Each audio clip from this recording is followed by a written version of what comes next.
Ya, selamat malam Bapak Ibu semuanya, baik dari Pola Hidup Sehat Kristen ataupun sekarang ini jemaat di GBT Banyuwangi ya, karena memang sekalian saya pelayanan di sini hari Minggu, terus hari Sabtunya buat webinar kesehatan. Wah, saya pikir sekalian aja, mumpung WA grup Pola Hidup Sehat Kristen baru pertama kali ini untuk bikin Zoom yang perspektif Kristen. Jadi ada banyak pelajaran, tapi yang perspektif Kristen. Nah, ini baru kita mulai, ini Zoom yang pertama untuk WA Group Pola Hidup Sehat Kristen. Tapi sebelum mulai, saya akan berikan ke Pak Lemuel ya, selaku gembala di tempat ini untuk sambutan dan pembukaan. Silakan Pak. Ya, terima kasih. Shalom semuanya, selamat malam buat semua teman-teman dan juga Pak Jarod sebagai narasumber kita pada saat malam hari ini. Kesempatan yang luar biasa ya, kita belajar malam ini tentang pola hidup sehat Kristiani ya. Tapi sebelumnya kita akan berdoa terlebih dahulu ya Bapak Ibu semua, supaya Tuhan pimpin, Roh Kudus bekerja, dan semua kita akan diberkati dengan apa yang akan disampaikan oleh hambanya Bapak Jarod Wijanarko. Baik, kita akan berdoa terlebih dahulu, ucap syukur Tuhan buat hari yang luar biasa.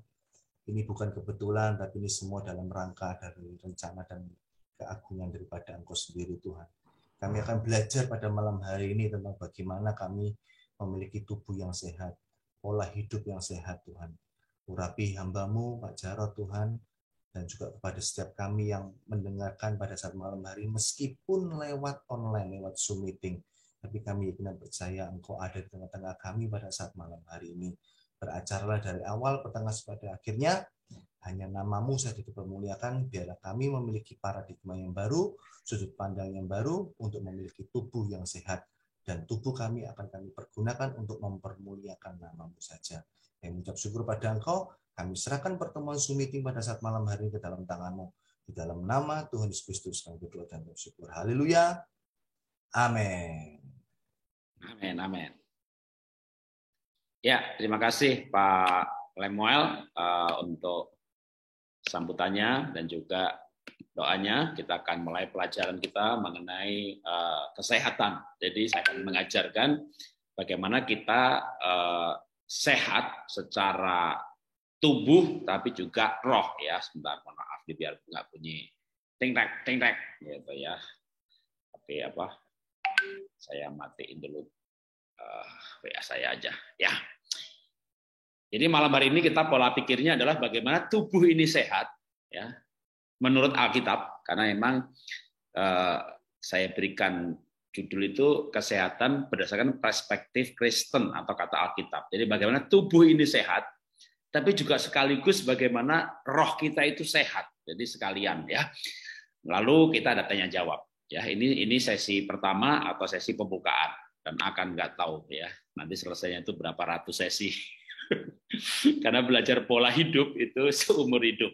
Jadi selama saya belum dipanggil Tuhan, ya saya akan ngajar terus. Ya, materinya nggak akan ada habisnya.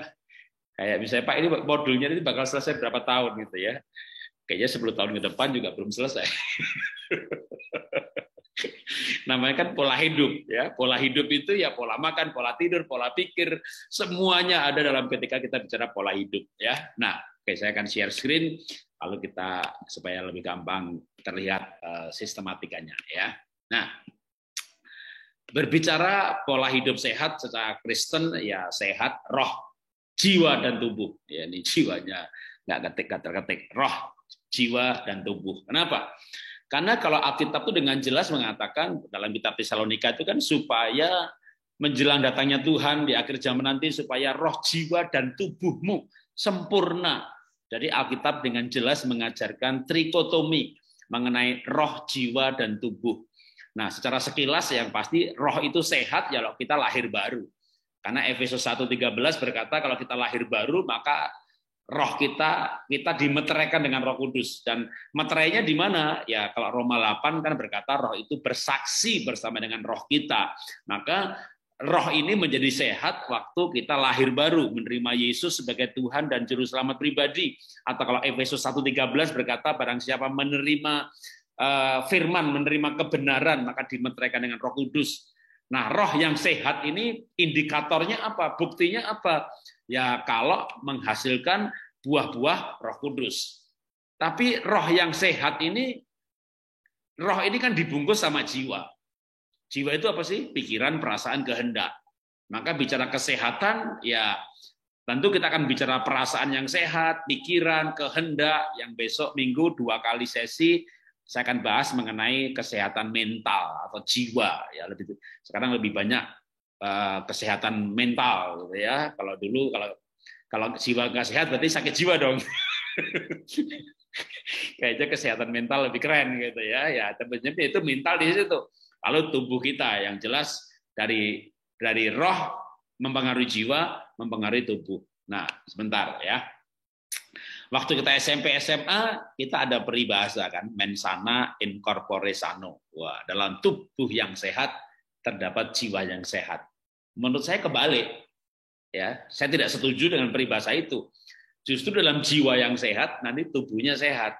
Terutama besok Minggu ya, saya akan berikan ini dalam 2 sesi. Ya, kalau jiwanya sehat, justru tubuhnya sehat. Tapi jiwa ini lebih sehat lagi itu kalau roh. Tapi sering kan kenyataannya de facto ya, kenyataan. Orang sudah lahir baru gitu ya. Tapi udah Kristen, bahkan pendeta melayani gitu ya. Terlibat pembunuhan, terlibat LGBT, selingkuhnya ya bukan saya menyetujui perselingkuhan ya. Tapi misalnya ada Pak Pendeta selingkuh nih, maaf ngomongin pendeta ya, jemaat juga bisa, tapi buat ilustrasi. Pendeta selingkuh dengan siapa sih? Wah, ditunjukin saya fotonya. Ini pernah kejadian bener nih. Waduh, cantik, seksi juga. Kita memaklumi gitu ya. Dalam arti bahkan secara liar itu bisa berkata begini. Waduh, kalau saya nggak bertobat, nggak lahir baru, emang cewek ini boleh juga gitu ya. Jadi ketika seorang pendeta selingkuh dengan janda cantik seksi, ya nggak usah janda juga, ntar yang janda kesinggung ya, dengan wanita cantik seksi, kita nggak setuju dengan perselingkuhan itu dosa, tapi kayak ya cantik sih gitu ya. Tapi gimana kalau pendeta ini selingkuhnya dengan worship leadernya yang laki-laki juga? Nah itu kan berarti kan homo, itu kan sudah menurut saya bukan dosa lagi, ini udah sakit jiwa gitu ya, atau mentalnya nggak sehat. Lalu menjadi banyak pertanyaan, gimana orang sudah lahir baru, tapi kok mentalnya nggak sehat? Karena waktu lahir baru, rohnya baru. Tapi roh ini dibungkus sama jiwa. Ya. Nah misalnya lahir barunya itu umur 20 tahun. Maka sudah 20 tahun, jiwanya ini, pikirannya, perasaannya terluka, pikirannya dunia. Maka jiwa ini malah justru membungkus roh, sehingga roh itu tidak bisa keluar. Karena dibungkus sama jiwa yang terluka, hati yang pahit, pikiran yang kotor, pikiran negatif. Maka butuh metanoia, pembaharuan akal budi. Lahir baru, rohnya langsung baru. Tapi jiwa ini kan firman Tuhan berkata, supaya engkau diperbaharui dari hari ke hari. Atau Paulus berkata, dia pengen berbuat baik, tapi yang tidak baik yang dia lakukan. Ada pergumulan antara roh yang sudah lahir baru dengan jiwa yang selama ini hidup di dunia. Makanya saya paling suka ini gambar waktu saya ikut pemuritan sudah lama, ya, tahun 80-an dulu. Gambar dari roh, jiwa, dan tubuh ini. Di mana rohnya baru lewat lahir baru, tapi jiwanya sudah bertahun-tahun, jiwanya ini jiwa dunia, pikiran dunia, perasaan dunia. Bahkan orang Kristen, hamba Tuhan, pendeta sekalipun bisa mendirikan gereja dan menyelenggarakannya secara dunia untuk cari uang, karena jiwanya jiwa uang, jiwanya jiwa bisnis. Menjalankan gereja ya kayak bisnis, karena jiwanya belum diperbaharui, rohnya baru. Nah, tubuhnya juga bisa sakit. Nah, sekarang yang saya ajarkan dalam pola hidup sehat atau kesembuhan holistik itu kesembuhan roh, jiwa, dan tubuh. Nah, saya akan mulai justru dari tubuh dulu. Ya, lahir baru tapi rohnya supaya makin kuat gimana? Tapi saya akan mulai dengan kesehatan tubuh malam hari ini. Bagaimana tubuh sehat menurut Alkitab? Ya. Ujung-ujungnya ya, hasilnya nanti dalam pelajaran yang akan saya sampaikan selama saya belum dipanggil Tuhan secara cuma-cuma ya, sebagai pelayanan saya akan mengajarkan pola hidup sehat. Tujuan saya yang sakit mengalami regenerasi sel, dan karena mengalami regenerasi sel maka bisa sembuh. Yang tidak sakit karena regenerasi selnya bagus maka awet muda. Nah, ini kurikulum kita itu sebenarnya kalau tak bikin gambar, ya, dibikin sketsa gambar, ini paling gampang diingat. Itu kita akan belajar mengenai deep sleep, mengenai olahraga, mengenai olah pikir, olah hati, mengenai olah nafas, mengenai nutrisi, mengenai protein untuk membuat antibodi, karena antibodi itu dibuatnya dari asam amino. Lalu kita akan belajar vitamin, mineral, antioksidan, kita akan belajar probiotik. Ya, banyak sekali yang akan kita pelajari. Tapi kalau regenerasi selnya sudah berhasil, tuh indikatornya apa, Pak? Ya, indikatornya misalnya saya, ya kan, tahun 2021 tes usia biologis 46. Ini tes biologis itu sebenarnya mengindikasikan kebugaran. Tadi malam Pak Yohanes Sunardi memperjelas mengenai apa maksud usia biologis itu kebugaran. Nah, tahun 2021 akhir saya tes lagi, usia saya 45 tahun. Dan tahun ini saya tes lagi 44 tahun. Jadi saya makin muda, padahal tahun ini saya 60 tahun. Ya, udah lewat ulang tahun 59, masuk ke 60, tapi usia saya sekarang makin turun. Kalau dulu 46, lalu 45, sekarang 44 tahun. Itu hasil dari pola hidup sehat. Ya, umurnya makin muda, gitu kan. Lihat wajah saya, cila. Nah, sekarang berbicara kesehatan menurut Alkitab. Ya, kesehatan tubuh menurut Alkitab yang saya pelajari, yang saya ajarkan. Gimana supaya orang bisa sehat tubuhnya? Maka yang pertama itu bernafas, ya. Karena kalau teman-teman nggak bernafas kan mati, ya. Bisa puasa makan, nggak bisa puasa bernafas. Bahkan nafas itu menyehatkan, kata Alkitab. Ya, nafas itu menyehatkan, kata Alkitab. Oke, kita baca dulu ayatnya dan pengertian-pengertiannya. Nanti kita bisa tanya jawab, ya. Yang pertama, nafas itu apa sih? Kalau bahasa aslinya kan ruah gitu ya, diterjemahkan dalam bahasa Indonesia nafas. Yang pasti waktu Tuhan bikin Adam itu dibikin dari debu tanah, lalu dihembuskan nafas, sehingga tanah itu ketemu nafasnya Tuhan menjadi jiwa atau nyawa. Nah, jadi tanah liat itu diberi nafas hidup. Nah, ngasihnya kemana? Ya kalau Alkitab menyebutnya ke dalam hidungnya. Maka nanti ada ayat yang lain yang berhubungan dengan nafas hidup ke dalam hidung. Tuhan hembuskan. Tuhan yang memberikan nafas kepada tanah itu lewat lubang hidungnya. Ya, menghembuskan lalu ke dalam mana? Ke hidung. Ya kan nafas itu kan kalau kita tarik nafas kan dari hidung, ya, lalu ke paru-paru. Dari paru-paru oksigen diambil ke darah, darahnya pindah ke jantung, jantung dipompa ke seluruh tubuh. Tapi bicara nafas, ya di antaranya ada oksigen. Tapi kalau bicara nafas itu ruah gitu ya, itu bukan hanya sekedar oksigen sebenarnya. Itu nafas ini, nafas punya Tuhan ini. Yang dihembuskannya itu lewat hidung. Nah, makanya ayat selanjutnya menarik ini ya. Ayat selanjutnya ini ayat dari Ayub waktu Ayub sakit. Ayub sakit ini dinasihati sama Elifas, Bildad, Sofar. Tapi saya tertarik dengan nasihatnya Elihu yang Ayub 33. Karena Tuhan kan marah sama Bildad, sama Sofar, sama Elifas. Ya kalau Tuhan aja marah sama mereka, mereka berkata-kata nggak benar, ya jangan mengkhotbahkan kitab Ayub yang berbicara itu Elifas, Bildad, Sofar ya. Kadang pendeta kurang teliti ya. Firman Tuhan berkata gitu ya. Wah, kalau kita mengalami masalah, kita harus begini, bertobat begini. Ternyata yang diambil itu judul perikopnya yang berbicara Elifas, Bildad, Sofar. Padahal Tuhan marah dengan tiga ini.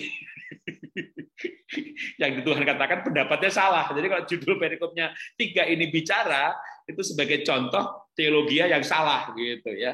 Teman-teman nanti kalau yang belum baca silakan dibaca di WA Group, nanti saya post ulang, saya bedah buku kitab Ayub. Judul bukunya adalah Pemulihan Seutuhnya.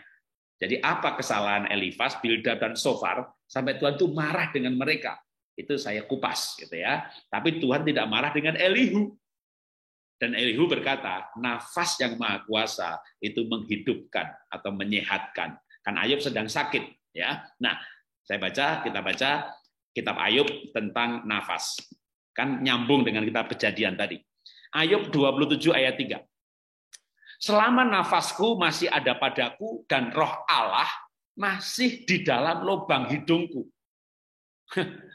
Jadi nafas itu apa? Roh Tuhan ada di mana? Ayub berkata, firman Tuhan berkata, Ayub 27 ayat selama nafasku masih ada padaku dan roh Allah masih di dalam lubang hidungku. Karena tadi firman Tuhan berkata, waktu membuat manusia itu dikasih nafas ke dalam hidungnya. Maka ayat selanjutnya, firman Tuhan berkata, selama roh Allah masih dalam lubang hidungku, maka roh Allah itu yang masih ada dalam lubang hidungku itu membuat aku hidup.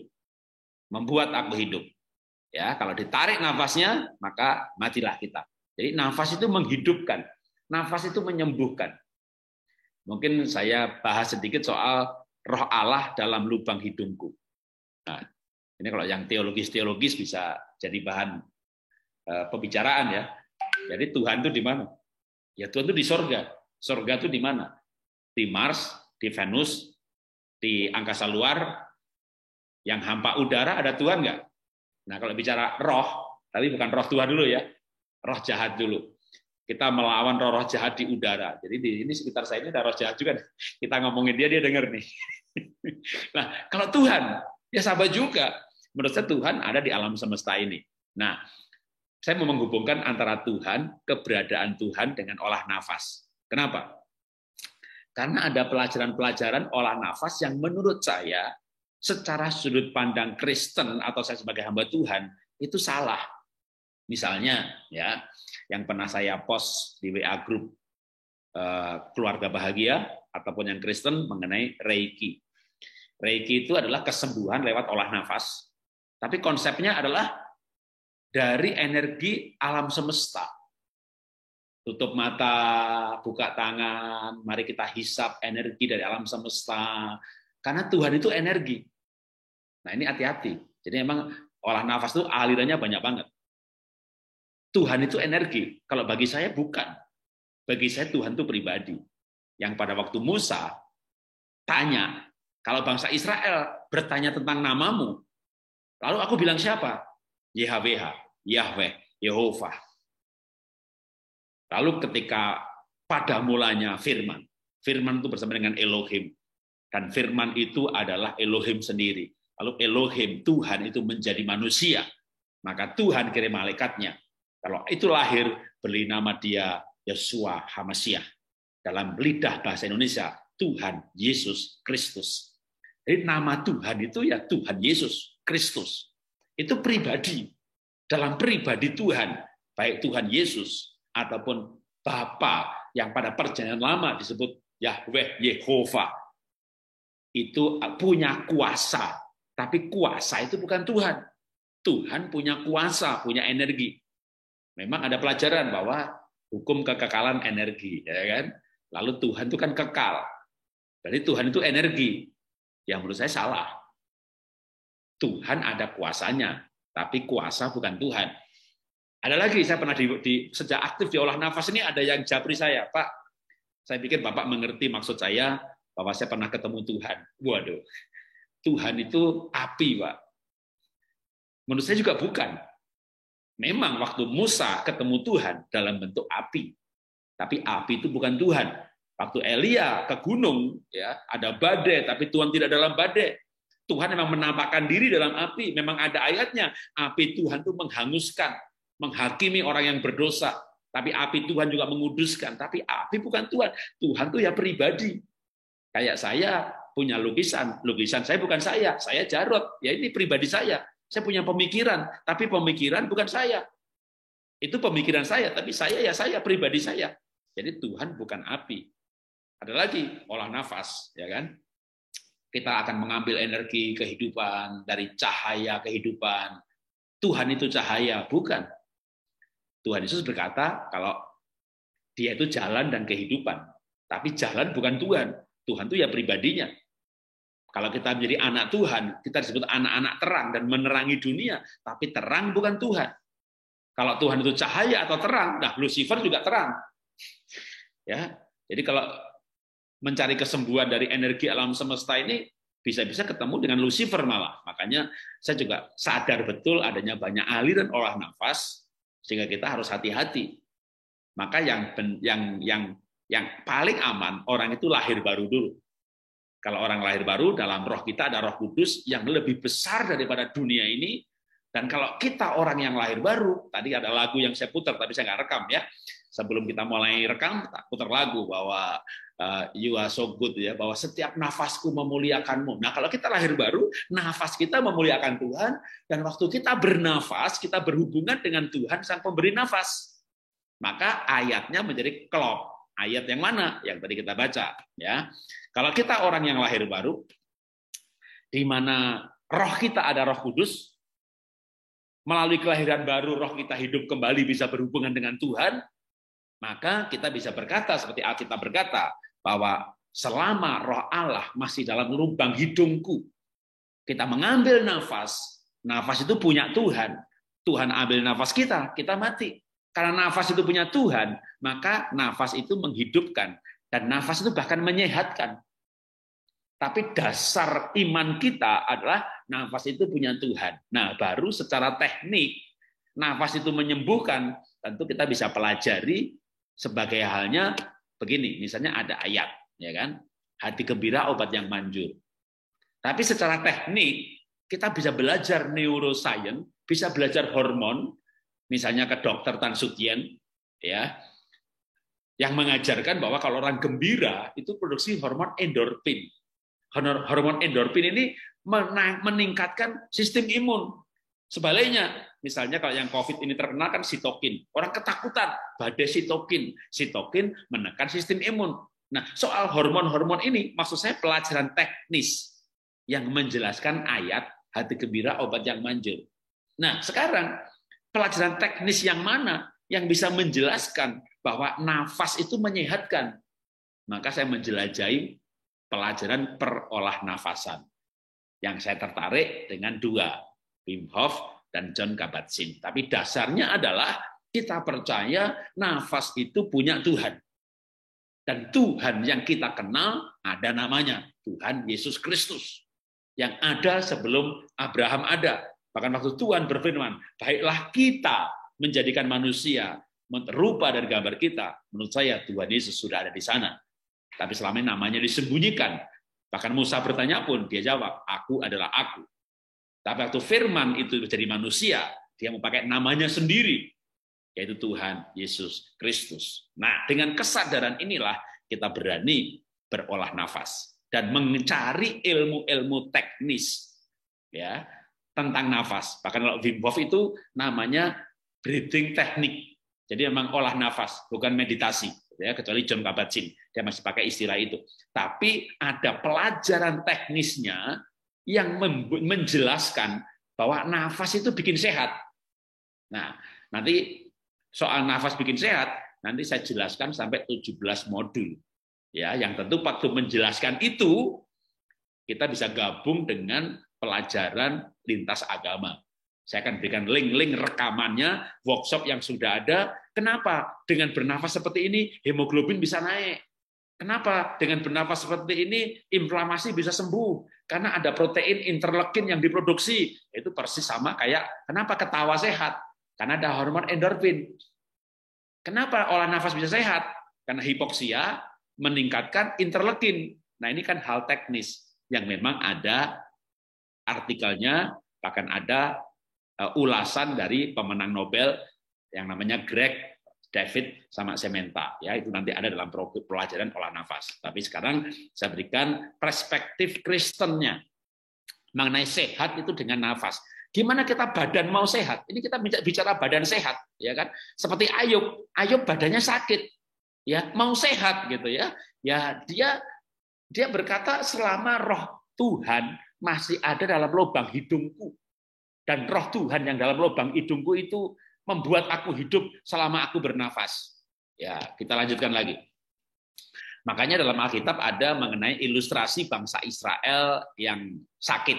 Memang sakit roh sebenarnya ya. Dan ilustrasinya itu diberikan penglihatan bangsa tulang-tulang. Tapi itu sebenarnya penglihatan untuk bangsa Israel ya. Lalu Tuhan berkata kepada Yehezkiel, "Hai anak manusia, bernubuatlah kepada tulang-tulang itu supaya nafas kehidupan, supaya nafas hidup berhembus dari timur, barat, utara, selatan. Lalu aku bernubuat seperti yang Tuhan katakan, maka berhembuslah nafas hidup. Dan tulang-tulang itu muncul dagingnya, muncul ototnya, bangkit jadi tentara yang besar, gitu ya. Itu kalau lengkapnya ayatnya seperti itu. Tapi ini saya cuma tampilkan satu ayat saja. Tapi dari ayat ini dari kisah ini ada esensi bahwa nafas hidup itu membuat bangsa Israel sehat kembali atau hidup kembali. Nah, makanya secara teknis nanti saya akan mengajarkan kepada teman-teman itu 6 metode. Tapi dari satu metode nanti ada esensi. Misalnya sambil water breathing. Secara teknik kita bernafas namanya water breathing. Nanti ada modulnya. Sambil bernafas water breathing, hati kita mengolah hati dan pikiran. Nah, ketika mengolah hati dan pikiran itu namanya serialnya MBCT. Jadi ada olah nafas Wim Hof, ada olah nafas MBSR, ada olah nafas MBCT. Apa tuh MBSR? Mindful Based Stress Reduction. Itu secara esensi mengolah rasa. Tapi ada mengolah pikir atau kognitif. Makanya Mindful Based Cognitive Therapy, itu MBCT. Yang diolah itu kognitifnya, pikirannya, mindsetnya, paradigmanya. Nah, sekarang olah nafas itu sesat atau tidak? Itu pertanyaan yang sama sebenarnya. Doa itu sesat apa tidak? Doanya kepada setan, ya sesat. Doanya kepada Tuhan, ya tidak sesat. Kita mengolah pikir, sesat apa enggak? Lah pikiran apa yang dipakai? Kalau pikirannya Tuhan enggak ada, manusia hebat, bisa sembuh dengan regenerasi sel, ya sesat, enggak mengandalkan Tuhan. Tapi kalau pikirannya kesusahan hari ini cukuplah, lah itu kan ayat. Itu kan ayat yang diucapin sama John Kabat-Zinn kan kira-kira begitu. Kesusahan hari ini cukuplah, gitu ya. Jadi mindset apa yang kita pikir, disitulah sebenarnya sesat dan tidaknya.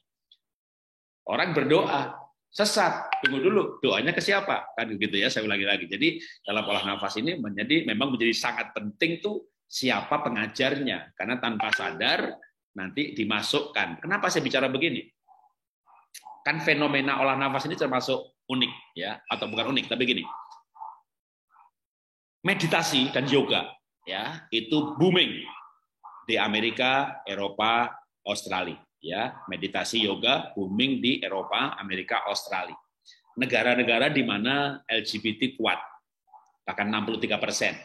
Kalau LGBT sudah pasti berhubungan dengan New Age Movement, bahwa Tuhan nggak ada. Jadi ada kecenderungan namanya milenial sekarang ini. Mereka sukses, mereka berhasil, mereka kaya, mereka pinter, bahkan mereka baik. Jadi saya sering mengatakan New Age Movement itu baik sekali. Maka gereja 5 tahun ke depan, 10 tahun ke depan akan melawan kebaikan. Kenapa saya katakan melawan kebaikan? Bahkan bisa-bisa mereka menganggap kita orang Kristen beragama ini the haters, pembenci. Kalau mereka kan saling mencintai, laki sama laki, perempuan sama perempuan, saling mencintai. Tapi New Age Movement itu ajarannya kan bagus banget. Tapi yang bagus kan belum tentu benar. Ya, yang baik belum tentu benar. Karena milenial kan meneliti bahwa bangsa-bangsa di dunia ini perang itu karena agama. Hampir semua perang itu ada latar belakang agamanya. Maka mereka membayangkan, imagine Theano religion, ya seperti lagunya John Lennon, ya. Kalau nggak ada agama di muka bumi ini, pasti nggak ada perang. Maka mereka membangun sebuah nilai-nilai hidup, humanisme, hak asasi, integritas, kasih, sabar, sukacita, seperti buah roh tapi tanpa Tuhan. Bayangin coba, kayak buah roh tapi tanpa Tuhan. Mereka saling mencintai, termasuk hidup bersama laki dengan laki, homo lesbi, tapi mereka tidak korupsi, mereka tidak bunuh, mereka tidak perang. Bahkan menikah juga nggak pakai surat nikah, tapi saling mencintai, nggak KDRT. Maka kan saya sebut gereja akan melawan kebaikan. Gimana caranya? Kita harus hidup benar, tapi jauh lebih baik lagi. Tidak perang, kita pemberkatan nikah, tapi tidak KDRT. Karena milenial meneliti, kalau mereka tuh nggak pakai pemberkatan nikah, nggak ada surat nikahnya, pergi makan aja bikin appointment, ya kan? Kalau orang-orang yang hidup bersama 7-Eleven, tapi bukan free sex ya. Free sex itu udah abad dulu. New Age Movement tidak free sex. Mereka tinggal bersama, satu rumah, setia, sampai mati. Karena nggak ada surat nikahnya, kalau mereka nggak dihargai, bubar. Tapi mereka nggak mau bubar, mereka saling menghargai. Apa kita bisa makan malam hari ini? Aduh sorry aku capek besok ya. Oke, mereka bikin appointment untuk pergi bareng. Nah kalau ada surat nikahnya, makan, kopi, kurang panas. Dibentak tuh nggak akan bercerai, kan nggak boleh cerai, ya kan? Dipukul pun nggak akan bercerai karena nggak boleh cerai. Makanya sering adanya surat nikah itu menjadi legalisasi KDRT, dan surat nikah itu kayak legalisasi perkosaan tiap malam, atau legalisasi perkosaan, kan jadi kacau. Sementara yang tidak ada surat nikahnya saling mencintai, saling menghormati, nggak ada KDRT. Maka ini seperti gereja akan melawan kebaikan. Maka harusnya kita ada pemberkatan, kita diberkati, kita tidak ada KDRT, kita tidak ada perkosaan, kita menghormati pasangan, sehingga kita bisa berkata kepada mereka, diberkati, lebih bahagia, diberkati, benar dan baik, gitu ya. Kalau sekarang milenial suruh pemberkatan, biar KDRT kayak kalian. Jadi gereja akan melawan kebaikan. Nah, kebaikan ini diajarkan oleh dunia, oleh milenial, oleh New Age Movement, tapi tanpa Tuhan.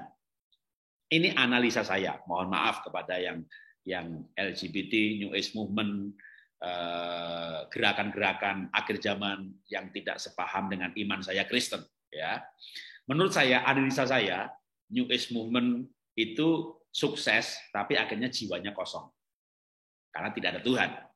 Kenyataannya banyak orang stres di Amerika, makanya mereka lari ke meditasi, lari ke yoga. Nah, meditasi diserbu. Memang meditasi yang modern nggak ada setannya juga, nggak ada mantranya juga. Tapi itu bagian dari membawa orang-orang tidak bertuhan kepada ketenangan batin.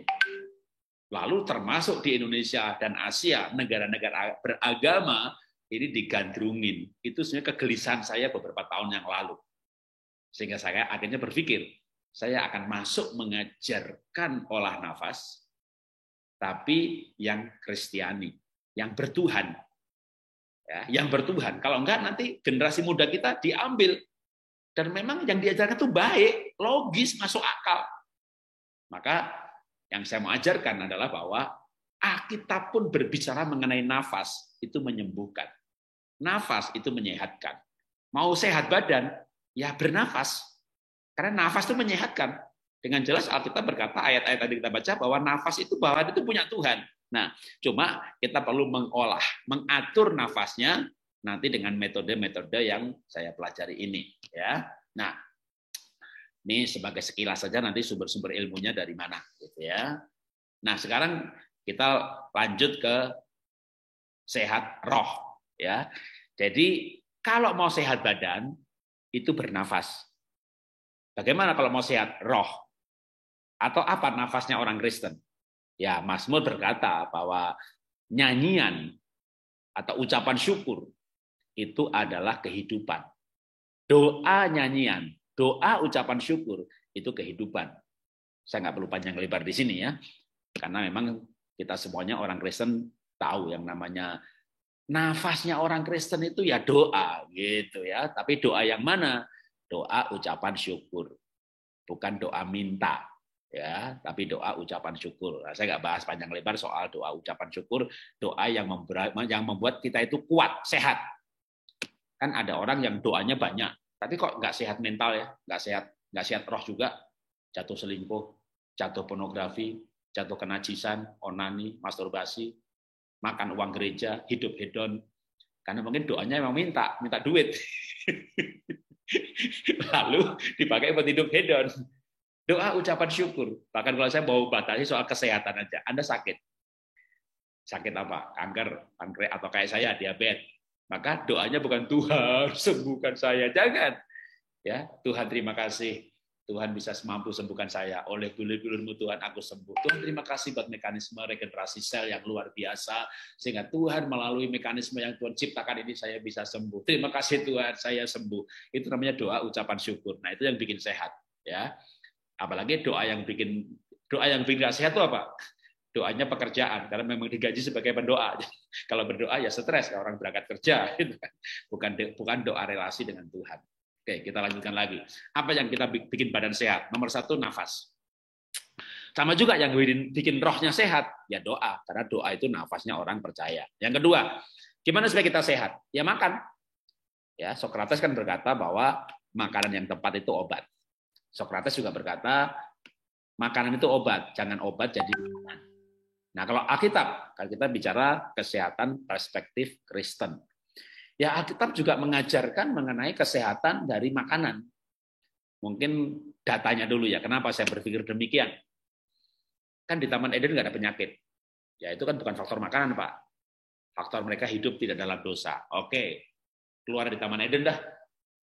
Kan kita baca di Alkitab ya, bagaimana Metusalah, lalu yang lain-lain, umurnya sekian ratus tahun, sampai zaman Nuh.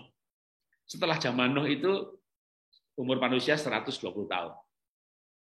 Kira-kira, ya ada juga yang masih lebih, kayak Abraham 170-an. Tapi sebelum zaman Nuh, ya itu manusia vegan. Kalau baca Alkitab coba diurut dari Kejadian, sejak kapan ada makan daging? Setelah zaman Nuh. Dan setelah itu ada ayat manusia sekarang umurnya 120 tahun saja. Jadi kalau orang vegan itu jarang yang kena kanker, diabetes, kolesterol. Tapi kalau sudah diabetes jangan vegan, ya, karena kita harus mengurangi karbo. Tetap harus ada protein dari hewan. Nah, bicara sehat, maka Alkitab itu mengatur makanan yang sehat. Ini Alkitab yang bilang, gitu ya. Apa yang sehat menurut Alkitab? Yang pasti pertama menu Taman Eden yang dalam kitab Kejadian, ya. Sampai Ibu Tan Sucian pun juga Ibu Elizabeth Subrata nanti akan lebih menjelaskan hal ini, ya, terutama Ibu Elizabeth Subrata. Ya, tapi bukunya Tan Sucian juga mengutip menu Taman Eden, yaitu segala biji-biji, buah yang berbiji, tapi biji yang utuh. Ya, kalau padi itu masih ada gandumnya, itu sehat. Tapi sejak ada era penggilingan padi, bekatulnya dibuang, bekatulnya kasih ayam, babi, dan kawan-kawan, maka ayam bebeknya sehat, manusianya nggak sehat, karena bagian sehatnya udah dibuang. Tapi biji-bijian yang utuh, oatmeal, Pak saya makan oatmeal kok gula saya naik. Ya kalau oatmeal yang instan, itu indeks gulanya justru 81. Beras saja cuma 71, bukan cuma ya 71. Oatmeal instan 81, harus oatmeal yang utuh, yang whole, yang cutting, yang dipotong, bukan yang tinggal dikasih air, susu dingin diaduk langsung dimakan. Itu indeks glikemiknya 81. Jadi kita nanti diperdalam soal makanan ini karena pelajaran-pelajaran mengenai makanan biar disampaikan aja sama dokter nutrisi, ya. Nah, tapi yang pasti Alkitab mengajarkan ada makanan sehat yaitu biji-bijian. Ada ayat lagi juga sebenarnya mengenai sayur, ya. Tanaman-tanaman yang akan menjadikan obat dan sehat. Itu ayatnya saya tadi di file yang satunya lagi lupa saya nggak post di sini, ya. Nah, tapi juga ada makanan-makanan yang dipantang, ya. Ini mohon maaf kepada yang karismatik, ya. Tapi memang Alkitab berkata bahwa ada makanan-makanan yang Alkitab itu bilang jangan dimakan. Jadi menurut saya pasti Tuhan karena pinternya Tuhan sehingga dia melarang makan. Ini cuma saya ambil ayat babi aja, ya. Tapi kan selain babi kan banyak, ya. Pokoknya semua di Alkitab yang dibilang unclean, ya, mau babi, anjing, kucing, ikan tidak bersisik, burung pemakan bangkai, binatang berkaki 4 tapi tidak memamah biak, dan semuanya. Nanti simak saja modulnya Dr. Elizabeth Subrata. Ya, nanti akan saya post pelan-pelan. Kalau enggak ya kita webinar ulang, tapi dalam webinar yang pernah ada dengan Dr. Elizabeth Subrata, dia memberikan indeks kesehatan daging. Memang kesehatan daging itu indikatornya macam-macam. Misalnya lemaknya. Kalau dengan berdasarkan lemaknya, maka hewan panas, hewan dingin. Hewan panas itu misalnya sapi, kambing, anjing. Ini tubuhnya 39 derajat, manusia 36, 37.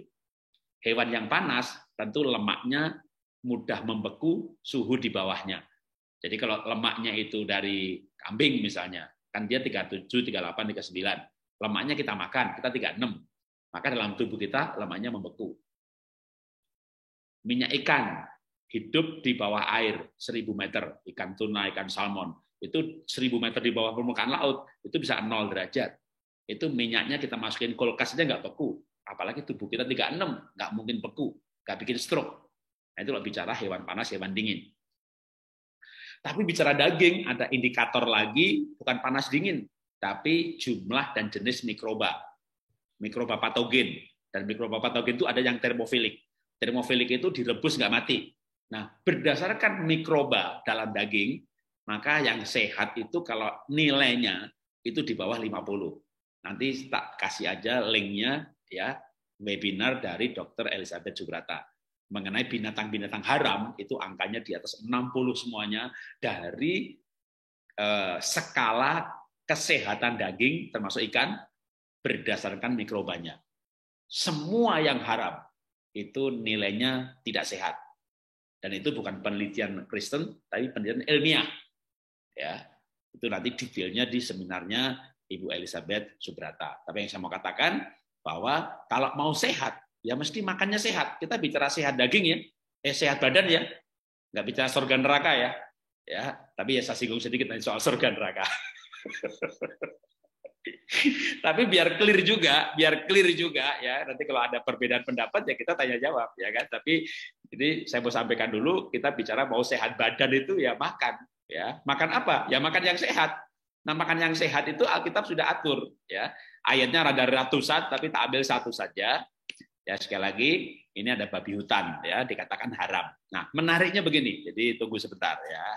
Biar yang karismatik nggak stres dengar ayat ini. Wah, ini kita akan nggak usah dengerin lagi dah, ngurangi selera makan katanya. Saya mencoba untuk se-fair mungkin. Dalam arti begini, kata haram di sini, ya, ini saya suka terjemahan bahasa Inggris, yaitu unclean. Kalau Ibraninya taumai. Nah, yang berikutnya dengan cepat saja ya. Sama-sama haram, tapi bahasa Ibraninya beda. Misalnya, anak haram. Itu bahasa Inggrisnya bukan unclean, tapi bastard atau ilegal. Padahal bahasa Indonesianya haram, tapi ini anak haram. Atau misalnya uang haram. Nah, uang haram di sini bahasanya beda lagi, bukan taumai yang seperti bahasa untuk makanan ini, ya, yang bahasa Inggrisnya unclean. Sedangkan di sini bukan. Kalau ini bicara uang haram, ini betul-betul haram nih, bukan betul-betul haram, dalam arti dosa, gitu ya. Makan uang yang tidak halal, uang yang mispal, ya ini ya disebutnya mispal gitu ya, bukan haram yang taumai tadi, tapi barang siapa pengaruh kekayaan yang mispal gitu ya, ini dosa masuk neraka gitu kan. Tapi kalau ini kan bukan mispal tadi ya, yaitu taumai, unclean. Nah, apalagi ya Paulus berkata, tapi ini udah nggak bisa dibandingkan sebenarnya karena ini udah bahasa Yunani bukan Ibrani. Tapi yang saya mau katakan tuh begini sebenarnya. Makan babi masuk surga atau neraka? Ya nggak ada hubungannya Pak Jarod, betul nggak ada hubungannya. Masuk surga itu kalau kita mengaku dosa, menerima Yesus sebagai Tuhan dan Juru Selamat pribadi. Karena surga neraka nggak ada hubungannya sama makanan. Bahkan kerajaan surga bukan soal makanan dan minuman, tapi soal kebenaran, sukacita. Tapi bicara kesehatan baru ada hubungannya dengan makanan. Jadi kalau uang haram itu benar-benar bikin masuk neraka. Jadi nipu uang, mengaruh yang haram tadi loh, uang haram. Tapi binatang haram itu kan harusnya kalau bahasa Inggrisnya yang satu kan unclean, satunya ilegal.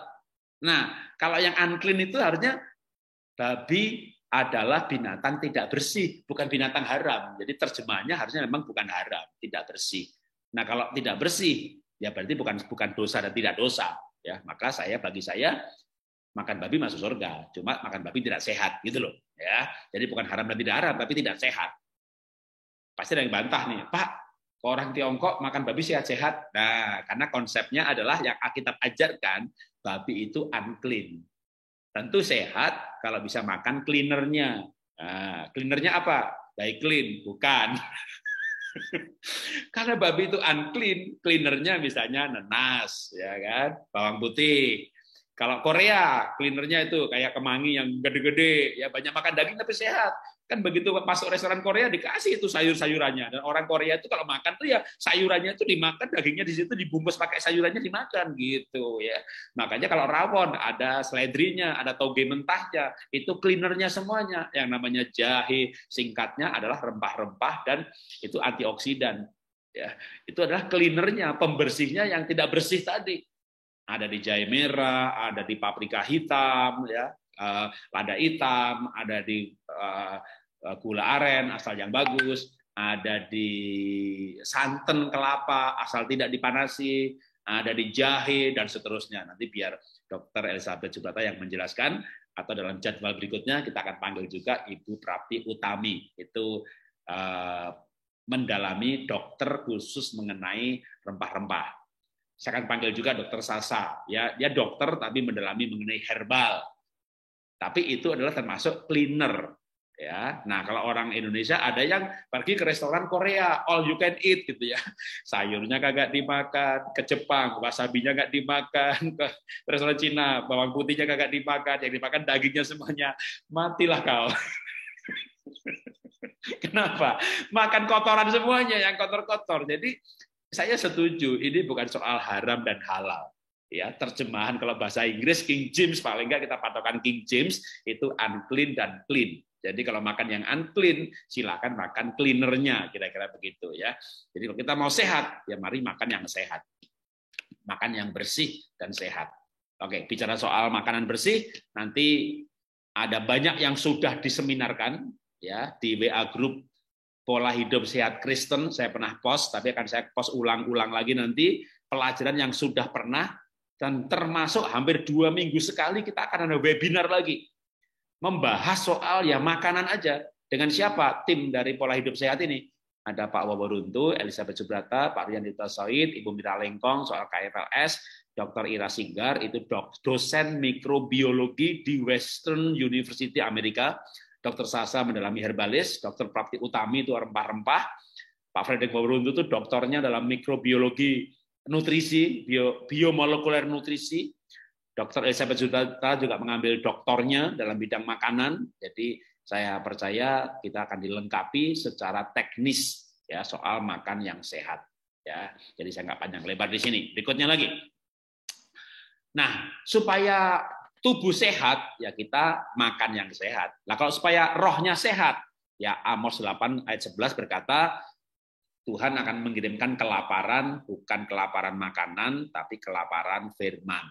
Atau dengan ayat yang lebih jelas, Matius pasal 4 ayat 4, ya manusia hidup bukan dari roti saja, tapi dari firman. Artinya apa? Ya kalau mau sehat, ya baca firman. Yang ketiga, dengan cepat aja. Gimana supaya sehat badan? Kita masih bicara badan lagi. Ya, atau sebentar. Jadi kalau bicara sehat badan, ya kita makan. Tapi sehat roh, ya kita makan firman. Ya. Tapi kok ada tuh Pak orang baca Alkitab tapi nggak sehat itu, ya rohnya juga kayaknya nggak sehat tuh, perilakunya menyimpang, kayak orang sakit jiwa aja, sakit mental. Ya mungkin baca Alkitabnya bukan makan ya, tapi kerja. Yang sehat itu kita makan firman. Jadi dinikmati merasa makan. Kita makan firman itu bisa PA pribadi, saat teduh. Tapi baca Alkitab yang bikin stres itu kalau baca Alkitab itu pekerjaan. Ini mohon maaf nih, saya sering ngomongin pendeta jadinya ya. Pendeta mau khotbah, jadi harus baca Alkitab untuk menyiapkan khotbah besok. Lalu nggak dapat ayat yang dapat pengertian. Jadi baca Alkitab itu bukan makan firman, itu bekerja namanya. Yang lain kerjanya accounting, kerjanya marketing gitu kan. Marketing suruh jualan, nggak dapat order, stres. Tapi ini kerjanya pendeta, jadi bacanya Alkitab. Tapi waktu baca tuh nggak dapat pengertian, ya stres lah dia. Jadi dia mati waktu baca Alkitab, stres. Jadi baca Alkitab stres lah, baca Alkitabnya sebagai pekerjaan, sebelum besok pekerjaannya khotbah gitu ya, nggak dapat bahan, akhirnya sudahlah kalau gitu nggak usah cari dah, copy paste aja itu pendeta lain, pendeta senior ngomongnya apa gitu. Jadi bukan kata Tuhan tapi kata Bapak Gembala, kata Gembala senior. Jadi ini hamba Tuhan apa hambanya pendeta gitu kan. Akhirnya pendeta khotbah pun bisa stres juga itu, kalau mau khotbah kencing dulu, mules perutnya, beol dulu. Nah, mau khotbah kok mencret itu kan, jadi stres ya. Itu khotbah yang bikin capek, bikin nggak sehat itu ya. Baca Alkitab tapi bahkan memberitakan Alkitab tapi stres. Aduh kasihan banget pekerjaannya baca Alkitab itu, tapi dia nggak menikmati. Jadi yang bikin sehat itu apa? Yang bikin sehat roh, nih kita bicara roh ya, kita makan firman Tuhan. Yang baca itu nikmat banget, aduh dapat pengertian baru, antusias berapi-api kan gitu kan. Jadi kita bicara kesehatan roh ya, maka harus makan Alkitab ya, yang dimakan, bukan kerjaannya baca Alkitab. mau kerjaan baca Alkitab ya stres juga, mau nggak dapat pengertian, ya kan? Akhirnya mengkhotbahkan teorinya orang lain, sementara hatinya nggak percaya. Saya sebenarnya nggak setuju sih, tapi harus menyampaikan visi ini. Ya sudah, khotbahin aja dah, udahlah, stres lah waktu khotbah. Mau khotbah stres, habis khotbah ditanyain jemaatnya lagi, nggak bisa jelasin. Ya pokoknya nurut aja deh. Makin ditanya makin stres, matilah dia dalam kesetresan. Itu namanya pekerjaannya di sekitar Alkitab dan mati pegang Alkitab, gitu ya. Sehat, ya menurut saya nggak sehat. Menderita, ya menderita jadi pendeta. Makanya ngasih saran anaknya, nak jangan jadi pendeta ya nak ya, jadi pengusaha aja kayak Pak Jarod itu lepas, tapi melayani kayaknya kok happy banget. Pendetanya ngasih nasihat, jadi kayak Pak Jarod aja tuh pengusaha tapi melayani kayaknya happy banget. Iya happy lah kita makan Alkitab, ya kan? Oke, kita lanjutkan lagi. Gimana supaya sehat? Badan, kita ngomong badan ya. Ya tidur. Ya, kalau mau sehat ya tidur yang cukup, tidur yang benar, tidur yang deep sleep. Kalau ada orang sakit, dikasih obat kan, obat itu kadang dicampur obat tidur. Makanya ada peringatan keras, dilarang mengemudikan kendaraan, gitu ya. Biasanya untuk obat malam hari. Kalau obat batuk yang untuk malam hari, kalau siang jangan. Nah, begitu tidur istirahat ya sehat. Karena waktu tidur itu terjadi regenerasi sel, terjadi perbaikan tubuh. Pak, ada ayatnya enggak? Ya pasti ada lah. Judulnya aja kesehatan berdasarkan perspektif Kristen. Apa kata Alkitab mengenai kesehatan? Dan Alkitab berkata tidur itu menyehatkan. Mana ada ayatnya? Ada ya. Ini dia ayatnya.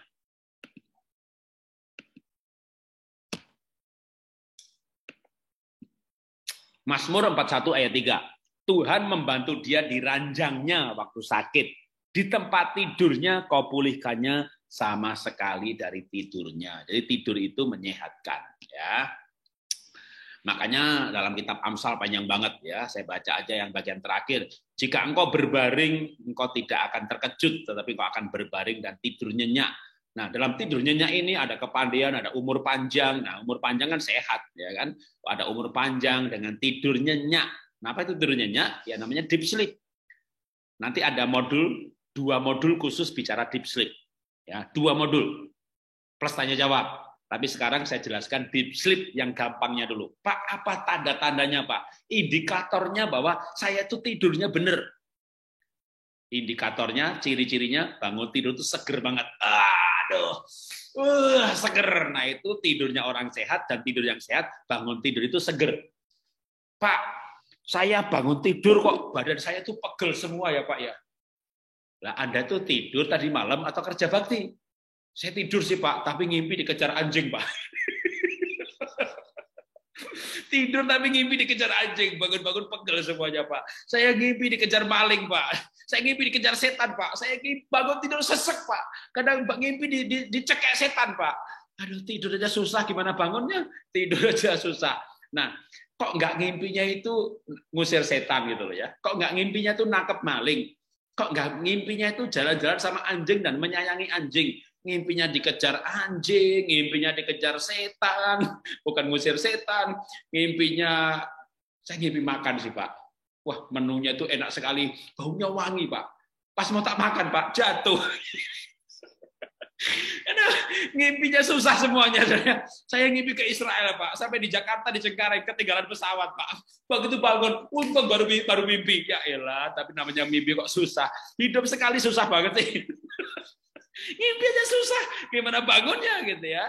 Nanti ada kalau ada punya tidur seperti itu. Pak saya tidur Pak jam 10 Pak, tapi jam 12 bangun, jam 1 bangun, jam 2 bangun kencing, susah tidur lagi. Jangan lewati nanti modul deep sleep. Sembuh, pasti sembuh. Anda bisa tidur nyenyak, bangun jam 10, tidur jam 9 atau jam 10, bangun jam 4 atau jam 5. Pules, bangunnya seger. Gitu ya. Nanti modulnya namanya deep sleep, ada 2 sesi. Tapi tidur yang sehat, bangun tidur ya seger dong. Bangun tidur kok kayak pegel semuanya. Lu tadi malam kerja bakti atau tidur? Bangun tidur kok ngantuk. Lu tadi malam itu begadang atau tidur? Tidur sih Pak, tapi nggak pules. Nah, nanti akan ada pelajaran secara teknis dan juga secara teologis, secara iman. Bagaimana tidur pules ya? Ada 2 modul. Tapi yang pasti Alkitab berkata tidur itu bikin sehat. Nah, kalau roh kita Gimana supaya roh kita sehat? Ya istirahat. Apa istirahatnya roh? Saya baca aja ya, saya nggak jelasin panjang lebar ya. Yesaya 28 ayat 11. Sungguh oleh orang-orang yang berlogat ganjil dan oleh orang-orang yang berbahasa asing akan berbicara kepada bangsa ini, dia yang telah berfirman kepada mereka, inilah tempat perhentian, berilah perhentian kepada yang lelah, inilah tempat peristirahatan. Jadi Yesaya berkata, istirahatnya roh itu berbahasa asing, berlogat ganjil. Mungkin saya ambil dari Paulus saja ya. Paulus berkata, kalau aku berbahasa roh, maka rohku lah yang berdoa. Tapi akal budiku tidak turut berdoa. Kenapa orang sakit? Karena pikirannya nggak pernah berhenti. Lagi kebaktian mikir apa, lagi doa mikir apa, saat teduh mikir apa, bahkan lagi tidur aja mikirnya utang, mikirnya dikejar anjing, mikir, aduh, pikirannya nggak pernah istirahat. Maka kita perlu mengistirahatkan pikiran dengan berbahasa roh. Nah, soal bahasa roh ya beda gereja, beda pendapat, beda arti, beda maksud. Ya silakan aja diartikan sesuai dengan sinodenya masing-masing ya. Kita lanjutkan aja bagian terakhir sebelum kita jawab ya. Mau sehat ya olahraga. Memang Alkitab berkata ya, latihan badani terbatas gunanya. Tapi menurut saya Alkitab ini tidak berkata latihan badani tidak ada gunanya, enggak terbatas. Ya, tapi ayat ini kan menekankan ibadah itu berguna dalam segala hal, mengandung janji untuk hidup sekarang dan hidup yang akan datang. Betul, ibadah itu untuk kekekalan yang akan datang. Tapi kalau kesehatan itu masa kini. Ya. Makanya latihan badani itu terbatas untuk hidup sekarang ini. Kalau ibadah untuk hidup yang akan datang. Nah, Anda itu mau hidup sekarang atau akan datang? Ya dua-duanya ya kan. Nanti mati masuk surga. Tapi sebelum mati itu loh, ya kan kita ini nggak mati-mati. Ada juga yang pengen mati tapi nggak mati-mati. Jadi Alkitab itu berkata pelan-pelan bahwa latihan badan itu terbatas gunanya. Kalau ibadah berguna untuk masa datang. Tapi sebelum kita mati, berarti kita hidup sekarang. Kalau hidup sekarang, ya latihan badan itu ada gunanya untuk hidup sekarang. Ya enggak penting sih, namanya badan kan nggak penting. Ya sebenarnya kesehatan itu ya nggak penting-penting banget ya. Kita mengupayakan bagaimana badan ini sehat. Begitu mati, badan kita kembali jadi tanah, dimakan ulat, hancur. Ya, kita make upin, kita bedakin, kita betulin, waduh sakit diobatin habis jutaan bahkan miliaran. Begitu mati jadi tanah. Memang yang paling penting itu ya roh. Kalau mati surga atau neraka gitu. Kalau bicara yang paling penting ya kan. Tapi kalau selama hidup sehat kan lebih baik gitu maksudnya ya kan. Nah, kalau mau baik ya olahraga. Maka nanti kita ada olahraga. Teman-teman yang sudah ikut ya tahu ya setiap pagi kita ada olahraga. Jadi setiap pagi jam 5.30 Senin sampai Jumat live Zoom praktek bersama. Jadi bukan modul belajar ya, praktek bersama saya olah nafas jam 5.30 20 sampai 30 menit. Lalu setelah itu 5.30 sampai jam 6 kita olahraga bareng. Olahraganya unik karena untuk cocok yang udah umur-umur kayak saya udah anak umur 60, 70, 80 juga bisa. Kita olahraganya pelan-pelan, gerakannya sambil bernafas, sambil berhubungan dengan sang pemberi nafas yaitu Tuhan. Ya, kita namanya body stretching. Ya, termasuk ngeplank kalau mau yang perutnya kecil kayak saya, ya. Visceral fat-nya cuma di bawah 7% sehingga umurnya bisa muda. Kenapa umurnya muda kalau visceral fat-nya rendah? Karena visceral fat itu adalah lemak yang membungkus organ tubuh, ya, membungkus jeroan. Kalau jantung misalnya dibungkus sama lemak yang banyak, kerjanya berat. Oh, aduh, nanti paru-parunya udah masih sehat, jantungnya udah mau mati, gitu kan. Tapi kalau visceral fat-nya rendah, maka organ-organ tubuh itu ada lemaknya cukup sebagai bantalan terhadap benturan. Tapi kerjanya enak. Khusus ada gerakan namanya peristaltis, ya kan? Kalau kebanyakan lemak, usus pun bergeraknya susah. Padahal dia harus menggerakkan makanan dari satu tempat ke tempat berikutnya, itu namanya gerakan peristaltis. Nah, lemaknya nggak boleh banyak-banyak. Maka kita akan olahraga terhadap untuk perut, supaya perutnya kempes. Ya. Itu olahraganya jam 5.30 sampai jam 6. 5.30 sampai 6.30. Habis itu boleh meninggalkan, tapi yang mau tanya-jawab, saya biasanya menjawab sampai jam 7 atau bahkan kadang sampai setengah 8 setiap hari. Di link Zoom yang sudah ada di WA Group Pola Hidup Sehat. ya, bisa belajar setiap hari Senin sampai Jumat. Sedangkan webinar-webinar kesehatan itu hampir seminggu sekali. Oke. Satu poin lagi lalu kita tanya jawab ya. Bagaimana dengan sehat roh? Ya, kalau olahraganya badan ya olahraga. Kalau olahraganya roh, nah, ayat terakhir. Paulus berkata, sebab penderitaan ringan yang sekarang ini mengerjakan bagi kami kemuliaan kekal yang melebihi segala-galanya dari penderitaan kami. Yang bikin roh sehat itu ya bisa pelayanan, bisa penderitaan gitu ya. Kita melayani sebagai olahraga kita, olahraga roh gitu ya, tapi juga penderitaan ya. Makanya kalau teman-teman mengalami masalah, penderitaan, kan sering rohnya malah menyala-nyala, rohnya tambah kuat. Tapi kemapanan, ya kalau kemapanan enggak ya, orang yang mapan, duitnya banyak, semuanya baik-baik saja, kadang rohnya enggak menyala-nyala. Kan saya juga habis bangkrut. 2019 saya punya perusahaan namanya IVA, bangkrut. Rugi 140 miliar.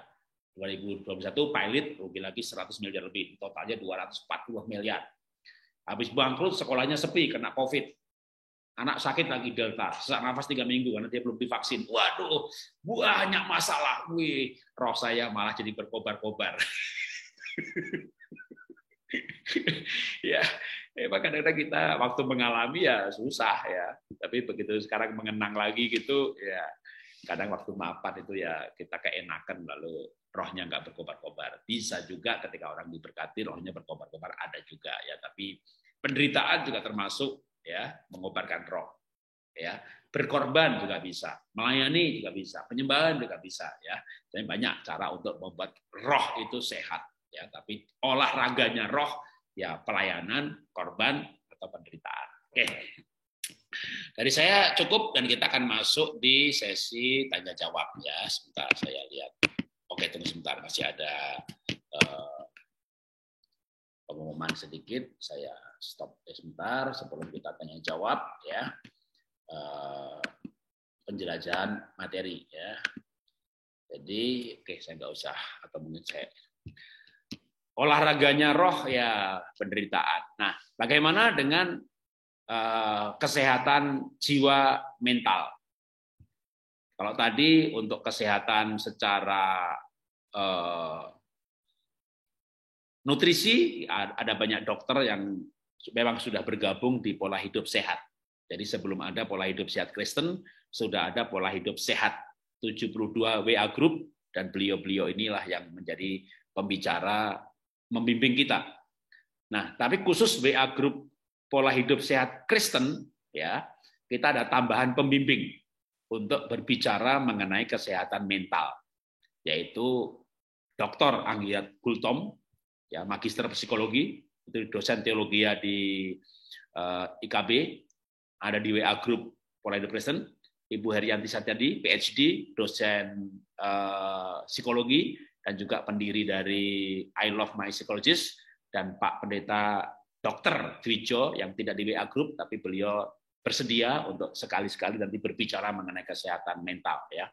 Pak Julianto Simanjuntak, sahabat saya, tapi belum saya minta secara resmi, tapi beliau biasanya membantu kalau saya ada kebutuhan untuk pengajaran. Ya.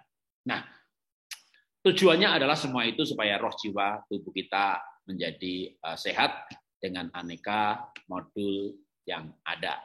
Oke, sekarang kita akan masuk di sesi tanya jawab. Saya mulai menjawab pertanyaan yang ada di chat, tapi setelah itu kalau ada pertanyaan yang lain ya silahkan kalau mau raise hand atau menulis ya. Tapi saya akan mulai menjawab pertanyaan yang ada di chat dulu ya. Mohon maaf sebentar, saya minum dulu.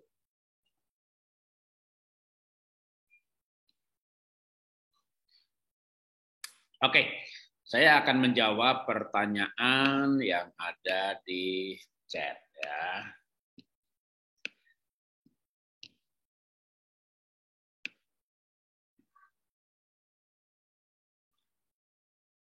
Apa yang menyebabkan saat tidur seperti tertindih dan ditimpa beban seperti dicekik, kesulitan bernafas, seperti tidak bisa bernafas? Saya sadar ketika saya terus memanggil nama Yesus. Ya. Nanti kalau di modul khusus deep sleep itu akan lebih jelas, tapi prinsipnya mimpi itu seperti alam bawah sadar atau buah dari pikiran.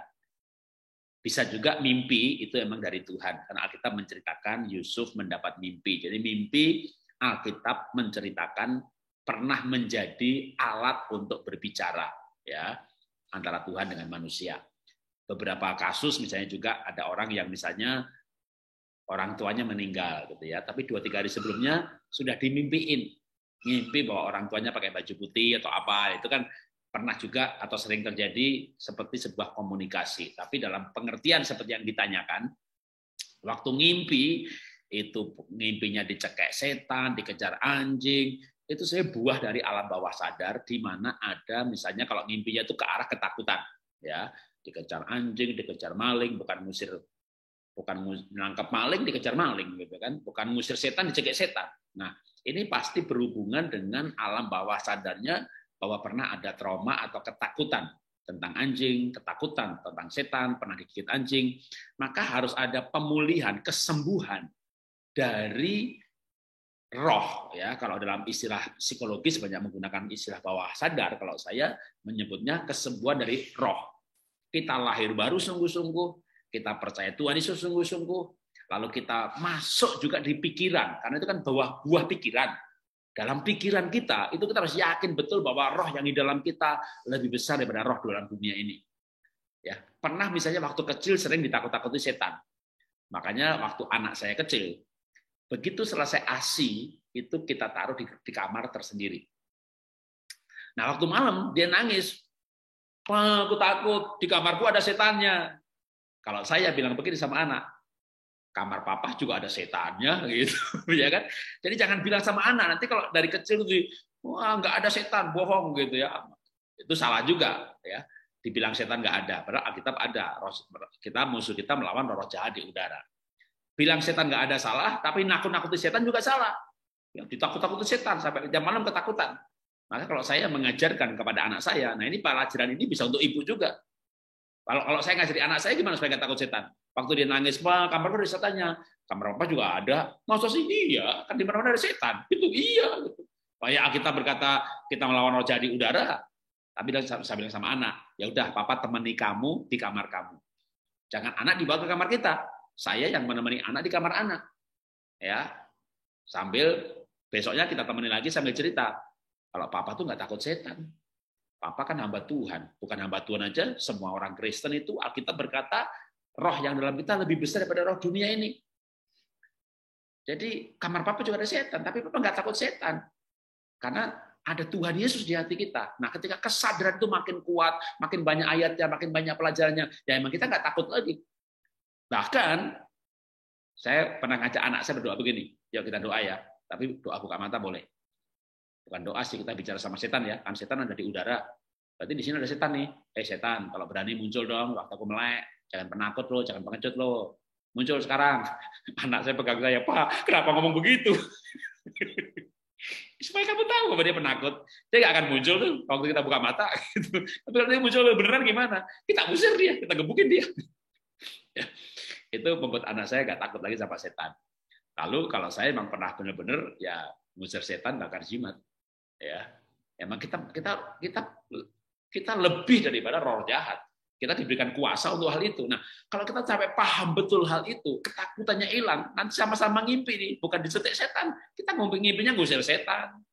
Ya, kalau kita ngimpinya kayak ketindihan, ketimpa, dicekik, menurut saya yang bertanya boleh mencari gembala terdekat, pendeta terdekat, ya. Mohon maaf kalau saya bertanya, apakah sudah pasti lahir baru? Kalau belum, minta dilayani untuk lahir baru. Kalau sudah, ya lahir baru nggak perlu 2 kali. Tapi perlu membereskan konsep tentang setan di otaknya. Jadi itu pembetulan mengenai paradigma atau mindset. Ya.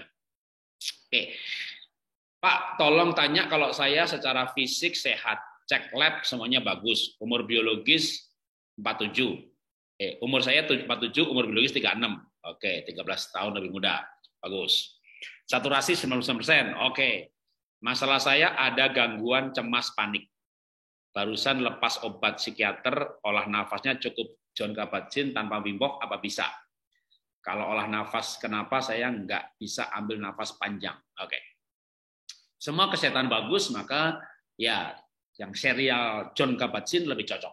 Ya, yang Wim Hof itu kan bagus untuk naikin saturasi, yang saturasinya rendah, yang pH-nya rendah, ada diabetes, ada minum kista kanker, padahal minum kista kanker ini mati dalam 3 bulan, selama 3 bulan pH darahnya 7,45. Maka yang minum kista kanker, cek pH darah. Ya, kalau di bawah 7, Wim Hof terus tiap pagi, nanti baru malamnya tetap juga butuh yang John Kabat-Zinn. Karena itu untuk ketenangan batin, ketenangan jiwa. Karena kalau batinnya nggak tenang, hatinya nggak tenang, rohnya nggak tenang, maka hormonnya kacau. Hormonnya kacau, selnya membelah error terus. Nanti kankernya udah di kemo, dimatiin, muncul lagi. Karena membelah error terus, tumbuh baru terus. Mau di kemo, radiasi, kambuh lagi. Kemo, radiasi, kambuh lagi. Maka kita butuh mengolah batin ini. Nah, apalagi kalau yang kita olah sampai ke rohnya. Tapi untuk yang bertanya ini, yang direct message ya, cemas panik, yaitu itu yang paling bagus kalau dari sisi olah nafas ya. Apalagi nanti udah masuk di ya olah nafas yang John Kabat-Zinn kan saya masukkan mengenai inner healing, luka batin. Nah, besok apalagi yang kesehatan mental, perspektif Alkitab. Ya, besok saya post di WA group. Cuma besok karena itu rekaman ibadah, pelajaran, nggak ada tanya jawabnya. Nanti kita bikin Zoom lagi. Tinggal teori singkat lalu tanya jawab mengenai luka-luka batin dan kesehatan mental perspektif Alkitab. Ya, itu yang menurut saya kuat sekali untuk kesembuhan dari masalah panik. Ya, karena orang Kristen juga nggak bisa lepas dari soal panik. Bahkan hamba Tuhan pendeta sekalipun, karena gereja juga kadang bisa kayak partai politik, ada penyingkiran, ada rebutan jabatan, ada singkir menyingkirkan, fitnah memfitnah, lalu gelisah di dalam pelayanan, gitu ya. Menjadi masalah GERD, lambung, dan seterusnya. Oke, info jika Bapak Ibu ingin mengikuti sesi yang besok, oke, dengan pengumuman ya dari Pak Lemuel, bisa langsung join ke YouTube GBI Bethesda WTC. Jadi GBT Bethesda WTC ini gereja Bethel Tabernacle ya, tapi banyak linknya, pelajaran visi misinya dengan WTC Pak Wiryo Hadi. Pak Wiryo Hadi sendiri itu istrinya teman kuliah saya, Pak Wiryo Hadi, kakak kelas saya. Jadi dengan Pak Wiryo Hadi saya ada hubungan yang cukup menarik, karena beliaulah yang menjadi kakak rohani saya waktu saya kuliah di IPB, dan saya dimuridkan oleh beliau selama 3 tahun kuliah, gitu ya. Jadi juga kakak rohani saya. Ya, itu pengumuman mengenai besok sambungannya. Ya, nanti kalau ada link YouTube-nya juga tak post saja di WA Group supaya bisa lihat. Bahkan setelah ibadah selesai ya, kan mungkin pagi ke gereja masing-masing, nah siang atau malam atau mendengerin, nanti saya akan mintakan link YouTube-nya untuk yang sambungan hari ini kayak sesi 2 dan 3-nya. Oke, pertanyaan berikutnya, Pak, ketika saya mengikuti olah nafas, wajah saya kesemutan. Kalau boleh tahu kenapa ya Pak, dan apakah boleh nafasnya masih boleh diteruskan? Ya. Jadi yang sudah praktek olah nafas, terutama Wim Hof 1 dan 2, ya, dimulai dengan 1 dulu. Kalau Wim Hof 1 kesemutan itu biasa, teruskan saja. Paling kalau mau kesemutannya berkurang, buka mata. Jangan tutup mata, makin merasakan. Buka mata aja, kesemutan di pipi, pukul-pukul. Kesemutan di tangan, pukul-pukul. Kesemutan di kaki, kakinya digoyang-goyang kayak wiper, ya, tapi boleh. Wim Hof 1, kesemutan, teruskan. Olah nafas Wim Hof 1, pusing, hentikan. Kan Wim Hof 1 itu 200 kali. Jadi Wim Hof 1 itu tarik, lepas 200 kali. 50 pusing, dihentikan. Banyak orang yang, Pak, itu cuma begitu. Cuma tarik, lepas 200 kali. Jangan bilang cuma, lo coba. Geringingan, Pak. Kesemutan, Pak. Mukanya, Pak. Hidungnya, Pak. Pipi, tangan, Pak. Waduh, gitu banyak kesemutan. Ada lagi, Pak, yang pusing, Pak. Nah, kalau kesemutan nggak apa-apa, tapi kalau pusing berhenti. Jadi kalau pusing itu kuatnya berapa dari 200 kali itu? 50 ya 50. Besoknya 75 coba. Pusing 50 lagi. Terus sampai bisa 200 kali. Kalau udah 200 mau 300 bisa juga, tapi nggak perlu sebenarnya. Sampai 200 kali dan saturasi 99 atau 100%. Kan kita sudah beberapa hari ini Pak, tiap pagi kita olah nafas Wim Hof 1 ya. Dan saya tunjukkan saturasi saya kan. Tiap pagi bagaimana 25 kali tarik udah 99, 40 kali tarik udah 100%, sampai selesai saturasi 100 terus. Padahal dulu saya kena bronkitis. Dan bertahun-tahun saturasi saya hanya 95, 94. Dengan 2 bulan olah nafas, 1,5 bulan, udah cepat sekali 100. Nah, kalau kesemutan itu biasa, tapi Wim Hof 2, pusing itu biasa. Ya, kalau Wim Hof 1, pusing berhenti. Kalau Wim Hof 2, waktu tahan nafas, ya pusinglah, saturasi turun. Makanya jangan buru-buru olah nafas Wim Hof 2. Wim Hof 1 dulu. Jadi Wim Hof 1 itu kayak latihan berenang. Wim Hof 2 kayak latihan menyelam air. Menyelam. Anak saya bungsu kan diving, menyelam. Wah, teman-temanku ternyata juga pada olah nafas Wim Hof. Iyalah. Tentara Gurkha, pasukan khusus Amerika juga kebanyak yang mengambil latihan olah nafas Wim Hof. Di mana dengan tahan nafas itu terjadi hipoksia, dan lewat hipoksia banyak hal terjadi, nanti dijelaskan di modulnya Wim Hof saja ya. Tapi kalau pusing itu biasa, Wim Hof 2 ya, tahan sebentar, begitu tarik nafas, pusingnya hilang ya. Jadi soal olah nafas nanti di modul olah nafas lebih jelas. Hari ini saya mengharapkan banyak pertanyaan yang berseputar dengan latar belakang agama ya, karena justru ini adalah sesi khusus buat agama Kristen. Ya, maka dari sudut pandang Alkitab. Kalau masih ada pertanyaan seputar itu pertanyaan yang saya harapkan sebenarnya ya. Oke, saya baca lagi pertanyaan yang ada ya. Kalau tadi kenapa kesemutannya? Kesemutan itu karena peredaran darahnya nggak lancar ya. Nanti kalau sudah latihan sebulan 2 bulan maka tidak kesemutan lagi, berarti seluruh tubuh peredaran darahnya udah lancar. Pertanyaan Japri, Pak, kenapa waktu olah nafas John Kabat-Zinn ambil nafas panjang saya nggak bisa sampai hitungan 8, mentok 4. Pakai tangan diangkat belum membantu. Apa cemasnya masih tinggi? Ya. Jadi nanti harusnya kalau diikuti modul yang ini kan pertanyaannya John Kabat-Zinn ya, itu dijelasin. Tapi nggak apa-apa, saya jawab juga sementara nggak ada pertanyaan yang sesuai dengan tema ya. Jadi ini sebenarnya faktor latihan ya. Kalau kita latihan terus ya makin lama makin panjang ya. Memang benar apa masih ada hubungannya dengan kecemasan? Iya. Orang cemas itu nafasnya pendek-pendek. Orang takut nafasnya tersengal-sengal. Ya. Orang tenang ya nafasnya pelan, tenang. Makanya mesti nanti masuk ke modul yang inner healing luka-luka batin atau yang besok kita ajarkan hari Minggu besok ya. Itu disimak maju cepat nggak apa-apa. Kalau misalnya mau segera cepat ya masuk ke YouTube aja, ketik modul inner healing Jarod Wijanarko, workshop inner healing Jarod Wijanarko supaya pemberesan hatinya lebih cepat. Karena nafas itu jadi orang takut nafasnya iramanya beda. Ya, orang cemas nafasnya beda. Nah, nafas yang tidak teratur itulah yang bikin tidak sehat. Ya. Oke. Silahkan kalau ada pertanyaan lain yang seputar tema, kalau enggak ya saya jawab pertanyaan yang ini, yang pertanyaannya malah enggak ada yang seputar tema ya, seputar teknis. Hari ini kita sebenarnya olah nafas perspektif Kristen. Kalau ada yang seputar tema boleh ya. Tapi kalau memang enggak ada keberatan semuanya mengenai olah nafas ya aman. Lebih bagus ya kalau ada enggak apa-apa juga ya. Saya jawab pertanyaan-pertanyaan yang bersifat teknis. Bentar ya.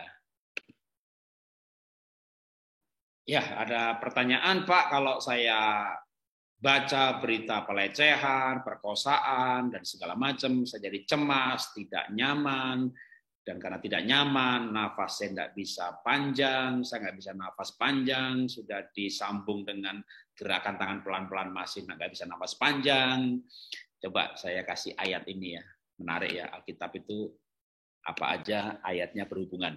Ya, saya baca Yeremia pasal 6 ayat 24. Kami telah mendengar kabarnya, kabar peperangan dan musuh. Tangan kami sudah menjadi lemah lesu, kesesakan telah menyergap kami. Kami kesakitan seperti perempuan yang melahirkan. Padahal dia laki-laki ya. Wanita kalau melahirkan sakitnya apa? Mules kan? Bisa mules. Jadi kayak GERD atau MAH. Lalu nafasnya sesek. Kenapa? Mendengar kabar peperangan dan musuh. Jadi memang hati-hati dengan berita-berita yang bikin kita takut ya. Kita bikin cemas. Cemas itu boleh, takut itu boleh, tapi jangan sering-sering. Nah ini ilustrasi yang pernah saya pakai ya, tapi mungkin waktu itu nggak saya rekam ya. Teman-teman kalau misalnya ketemu anjing, ya, atau mau ditabrak mobil, tarik nafas atau lepas nafas. Jadi mau ditabrak mobil nih, ciat, ada ceger, kena dong. Ketemu anjing galak, ini makan. Kita tarik nafas, ya kan? Maka itu istilahnya fight mode atau flight mode. Fight, siap berantem, atau flight, siap terbang. Nah, apa yang terjadi waktu kita tarik nafas? Jadi waktu kita takut, kita mau berantem, kita mau lari atau terbang, makanya dalam modul 4 namanya autonomic nervous system. Kita tarik nafas, itu fight mode. Apa yang terjadi dengan fight mode? Waktu autonomic nervous system fight mode itu, otak kita ini saraf-sarafnya bekerja, hormon bekerja, pada intinya adalah denyut jantung bekerja lebih cepat. Lalu mulai melepaskan gula, maka gula darah pasti naik. Ya, kortisol dilepas juga karena takut lepas kortisol. Kortisol menekan insulin, gulanya naik. Ya, gula naik, energi disiapkan. Energi disiapkan di mana? Di otot. Karena kita mau berantem, fight atau flight, lari. Jadi waktu teman-teman gampangnya ketemu anjing gitu ya, galak, kita tarik nafas, lalu kita lari. Sambil lari nafas kita cepat, terengah-engah, ya, energi ke kaki supaya lari cepat. Gitu. Rumahnya masih jauh, ada tetangga, pagernya buka, masuk di situ, tutup pagernya, aman. Nah, begitu aman apa? Lepas nafas, lega. Aduh. Nah, waktu kita lega, itu parasimpatik nervous system. Ya, nanti lebih jelasnya ini kayak gini dijelasin 40 menit dalam modul namanya autonomic nervous system. Kita nafas lega. Waktu itu kita nafas lega, saraf bekerja, hormon bekerja, otak bekerja, lalu hormon mengatur. Apa yang diatur? Kortisol ditekan, insulin dilepas, gula disimpan. Ya, makanya orang marah takut gulanya naik, namanya glukogenesis. Tapi orang itu aman, nyaman, maka mulai napasnya lega. Lepas nafas, ya, kayak orang nyebrang jalan meniti papan, bukan menyeberang. Ya, cuma satu bambu, begitu sampai di ujung, ada lega, gitu ya. Nah, waktu lega itu gula disimpan, simpan energi. Energi akan kembali didistribusikan ke jantung, pankreas, paru-paru, semua organ vital, otak juga dapat energi. Tapi waktu takut, energinya mengalir ke kaki, ke otot. Maka otak kekurangan energi, jadi gampang pusing. Orang takut, cemas, jadi gampang pusing. Jantungnya berdebar-debar, kena sakit jantung, jantungnya kurang energi. Ya, tapi begitu kita lega, nah, energinya normal kembali. Jadi sekali-sekali ketemu anjing itu nggak apa-apa. Ya kan? Kita segera lari 5 menit, 10 menit, dapat rumah, pintu dibuka, masuk, jebret, tutup. Ada lega gitu. Jadi sekali-kali ketemu anjing enggak apa-apa. Tapi jangan setiap hari dikejar anjing. Dari pagi sampai sore dikejar anjing terus. Itu namanya nasibnya kurang bagus, ya kan? Dikejar anjing terus gitu ya. Nah, anjingnya ini kan bisa macam-macam, ya kan? Anjing itu bisa dalam arti bayangan, ketakutan, gelisah, cemas, bahkan maaf nih, yang menakutkan bukan anjing, Pak. Saya suami saya, Pak. Kalau saya pulang, Pak, takut digampar, Pak. Makanan belum siap, Pak. Saya diamuk, Pak. Jadi kalau si suami pulang itu lebih berbahaya daripada anjing, Pak. Saya nggak aman, Pak. Saya nggak merasa nyaman, Pak. Lah, dikejar anjing cuma sebulan sekali atau setahun sekali. Ketemu suami tiap hari bertahun-tahun gitu ya. Makanya ada namanya pemulihan suami istri. Dalam pola hidup sehat nanti kita akan betulin semuanya. Karena kecemasan, ketakutan, sekali-sekali nggak apa-apa. Ya, paling kortisol naik sebentar, insulin tekan sebentar, habis itu Tapi kalau hidup ini kita nggak pernah lega. Itulah kenapa modul luka-luka batin penting. Kalau modul kesehatan mental penting, mentalnya nggak sehat, tubuhnya nggak sehat, batinnya nggak sehat, tubuhnya nggak sehat. Ini besok nih modul besok ya, yaitu di mana mentalnya sehat, jiwanya sehat, badannya sehat. Jiwanya sehat, jantungnya sehat, nafasnya teratur, paru-parunya benar. Jadi kalau sekali-sekali dikejar anjing nggak apa-apa, jangan dikejar anjing terus-terusan. Sampai ngimpi aja dikejar anjing. Gelisah terus-menerus, hormonnya kacau. Hormonnya kacau. nanti imun nggak jalan. Imun nggak jalan, sel membelah error. Sel membelah error, minum kista kanker muncul. Udah dampaknya banyak sekali, tapi bisa di stop dan bisa sembuh. Ya, sembuhnya dari roh, jiwa, maka tubuhnya sembuh tanpa kambuh. Kalau sembuh dari hatinya, maka nanti minum kista kanker nggak ada yang namanya kambuh lagi. Ya, kayak Pak Wauruntu mengajarkan juga kan kesembuhan holistik. Pak Boru itu kan kanker udah 25 tahun nggak kambuh-kambuh gitu kan. Mudah-mudahan ya jangan gitu kan. Kenapa? Karena kesembuhannya dari dalam. Nah, ketika orang ketakutan terus-menerus, gelisah terus-menerus, ini yang berbahaya. Ini yang harus kita sembuhkan. Sebenarnya malah justru itu yang lebih penting lagi. Soal nafas itu sebenarnya hanya teknik. Ya, tapi melalui teknik bernafas, kita akan mengolah hati, olah rasa, olah pikir. Maka dalam modul saya itu ada olah hati, olah pikir. Tapi dibantu dengan waktu kita bernafas itu kan kita fokus pada nafas. Apalagi kita sudah kasih fondasi hari ini bahwa nafas itu punya Tuhan. Bahwa bahkan Alkitab berkata, selama roh Tuhan masih ada dalam lubang hidungku dan selama nafas belum diambil oleh Yang Maha Kuasa, aku hidup, aku sembuh. Jadi fondasinya kuat banget sebenarnya olah nafas itu kalau kita mau bicara biblical, Alkitab berkata nafas itu dari Tuhan. Jadi waktu kita ambil nafas, kita tuh menyadari Tuhan. Kan sebenarnya olah nafas atau meditasi itu kan utamanya bagaimana fokus. Nah sekarang sesat atau tidak, tergantung fokusnya sama siapa. Jadi saya bawa ke tema hari ini ya. Tema hari ini adalah olah nafas dari sudut pandang Kristen. Olah nafas atau meditasi, aliran manapun juga, itu dibawa orang pada fokus dan kesadaran. Nah, cuma ada aliran yang kesadaran pada diri sendiri. Kesadaran pada energi alam semesta. Kesadaran bahwa manusia hebat. Saya ingin bawa saudara kesadaran bahwa nafas punya Tuhan. Bahwa nafas dari Tuhan itu menyembuhkan. Seperti firman Tuhan dalam kitab Ayub, dalam Yeskiel, dalam kitab Kejadian, kita dibuat dari nafas Tuhan. Setiap kita olah nafas, tarik nafas, kita menyadari si pemberi nafas. Tuhan Yesus yang memberi nafas kita. Jadi waktu kita olah nafas, kita bersekutu dengan pemberi nafas. Cuma dengan teknik tertentu itu, kita lebih fokus pada diri dan Tuhan. Belum lagi teknik itu juga secara medis, nanti bisa saya jelaskan dalam modul-modul selanjutnya, bagaimana menaikkan interleukin 10, itu antiinflamasi. Menaikkan hemoglobin, melebarkan pembuluh darah, dan seterusnya. Ya, tapi secara esensi bahwa Tuhan itu pemilik nafas dan pemberi nafas, itu sebenarnya yang akan menjadikan kita, membawa kita pada kesembuhan, terutama pada sakit-sakit yang berhubungan dengan ketidakseimbangan hormonal, atau dengan kata lain psikosomatis. Jadi sakitnya itu diawali dengan sistem imun yang tidak jalan. Sistem imun yang tidak jalan itu karena hormon yang tidak imbang. Hormon yang tidak imbang karena perasaannya kacau. Jadi misalnya kita bicara kanker. Sebelum 10.000 kanker, sel kanker belum terdeteksi kalau di PET scan. Tapi setelah jumlahnya lebih 10.000, maka ada level-levelnya, masa induksi dan seterusnya. Tapi kenapa selnya error? Ya sel error karena metilasi nggak bagus, karena kurang antioksidan. Oke. Sel membelah error, terbentuk sel kanker.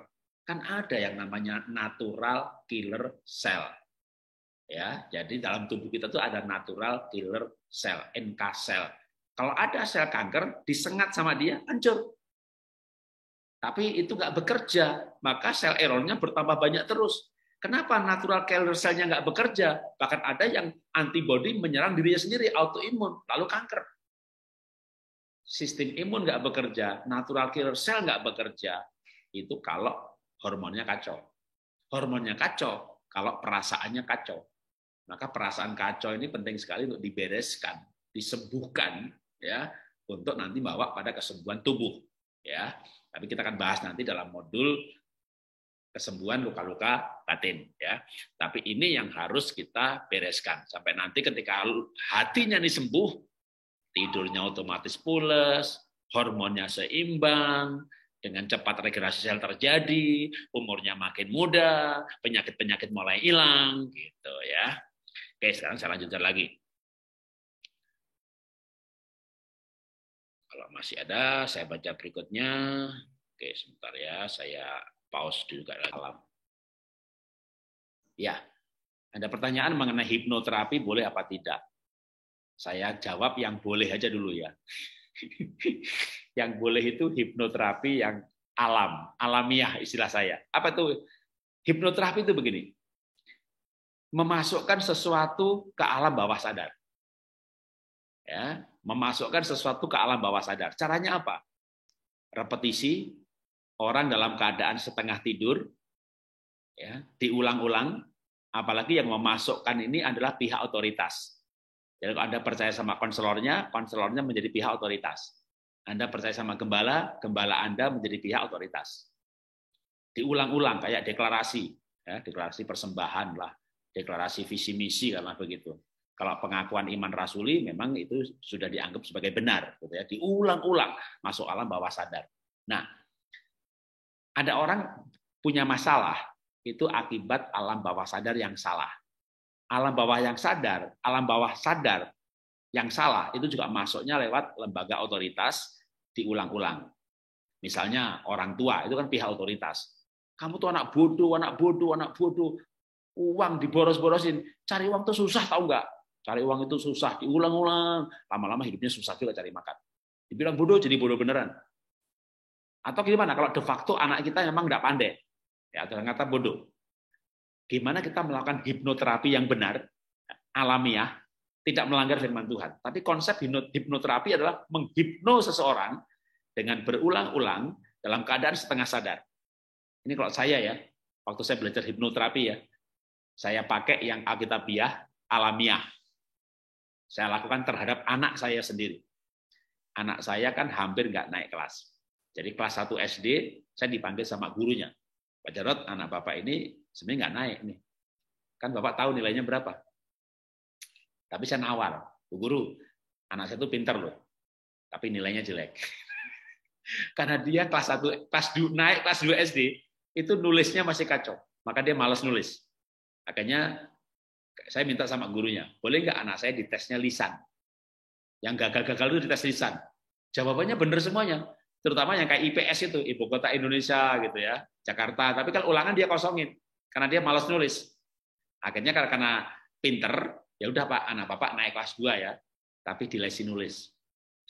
Nanti kalau kelas 2 SD masih nggak bisa nulis, balik kelas 1. Jadi anak saya itu game addictive. Dipanggil nggak noleh, nggak ada kontak mata. Ulangannya 2,5, 3,0, 4,0, tapi dia imannya luar biasa. Walaupun nilainya 2,5, 3,0, wajahnya penuh damai sejahtera, makan enak, tidur pules. Kalau ulangan, dia nggak bikin PR, dihukum sama gurunya. Dia maju ke depan dengan rasa wajah tidak bersalah. Karena dia tahu kesalahannya udah diampuni sama Tuhan, mati masuk surga. Anak saya laki-laki nomor 2 itu pengen banget jadi pendeta. Rajin kebaktian, rajin berdoa, rajin baca Alkitab, PR gak dikerjain. Oke. Singkat cerita, ya naik kelas bersyarat. Lalu waktu itu, ini sudah lama ya, anak saya ini nomor 2 ini sekarang sudah umur 27 tahun. Ya sudah lulus kuliah, sudah bekerja. Ini cerita waktu dia umur 7-8 tahun. Jadi sudah 20 tahun yang lalu saya belajar begini-beginian. Parenting termasuk hipnoterapi dalam parenting. Nah, prinsip hipnoterapi adalah memasukkan sesuatu ke alam bawah sadar. Menjadi sesat tergantung apa yang dimasukkan.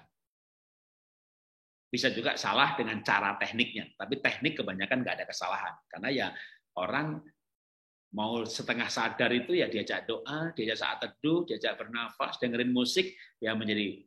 Tapi kalau mau yang alamiah, bagaimana saya menghipno anak saya?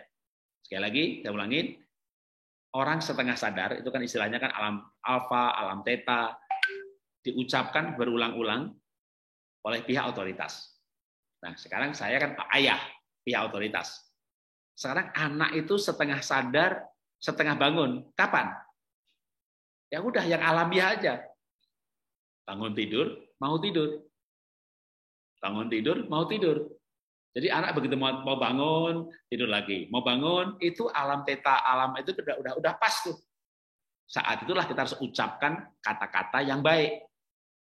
Menghipno anak dengan kata-kata baik. Anak hebat, bangun. Anak papa luar biasa. Anak pinter, kamu juara Ben. Nanti dapat beasiswa Ben.